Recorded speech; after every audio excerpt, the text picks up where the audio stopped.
Actes des Apôtres, chapitre 3.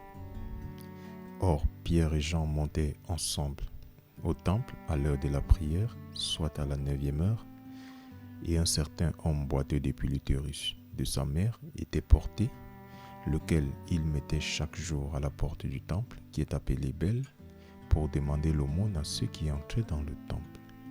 Qui, voyant Pierre et Jean sur le point d'entrer dans le temple, leur demanda une aumône. Et Pierre, fixant ses yeux sur lui avec Jean, dit « Regarde-nous ».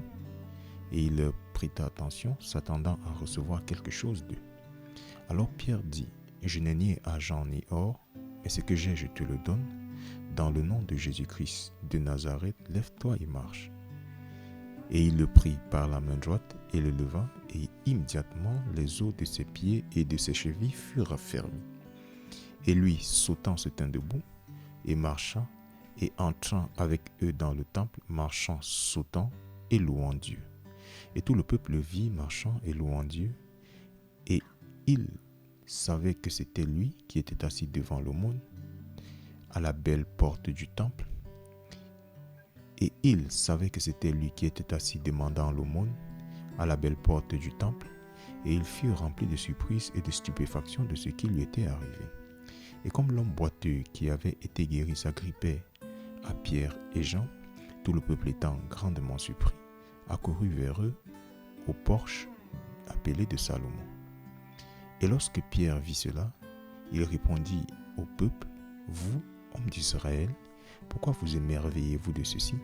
Ou pourquoi nous regardez-vous si intensement, comme si par notre propre pouvoir ou sainteté, nous avions fait marcher cet homme?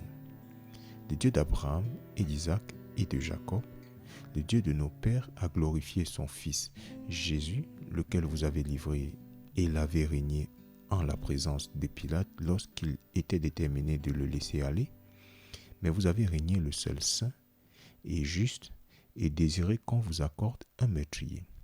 Et vous avez tué le prince de vie que Dieu a ressuscité d'entre les morts, ce dont nous sommes témoins. Et son nom, au moyen de la foi en son nom, a rendu cet homme fort, que vous voyez et connaissez. Oui, la foi qui est par lui, laquelle lui a donné cette parfaite santé en la présence de vous tous. Et maintenant, frères, je sais que vous l'avez fait par cause d'ignorance, comme ont fait aussi vos dirigeants. Mais ces choses que Dieu avait montrées d'avance par la bouche de tous ses prophètes que Christ devait souffrir, il a ainsi réalisé.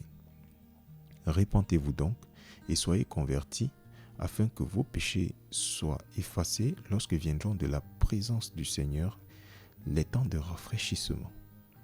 Et il enverra Jésus-Christ qui vous a été prêché auparavant, lequel le ciel doit recevoir jusqu'au temps de restitution de toutes choses, dont Dieu a parlé par la bouche de tous ses saints prophètes depuis que le monde commença. Car Moïse a véritablement dit au Père, « Le Seigneur votre Dieu vous suscitera d'entre vos frères un prophète semblable à moi. Vous l'écouterez dans toutes les choses qu'il vous dira, et il arrivera que toute âme qui n'écoutera pas ce prophète sera détruite du milieu du peuple. » Oui, et tous les prophètes depuis Samuel et ceux qui ont suivi ensuite, tous ceux qui ont parlé ont de même prédit ces jours. Vous êtes les enfants des prophètes et de l'alliance que Dieu fit avec nos pères, disant à Abraham, « Et en ta sémence, toutes les parentés de la terre seront bénies. » À vous premièrement, Dieu ayant suscité son Fils Jésus, l'a envoyé pour vous bénir en détournant chacun de vous de ses iniquités.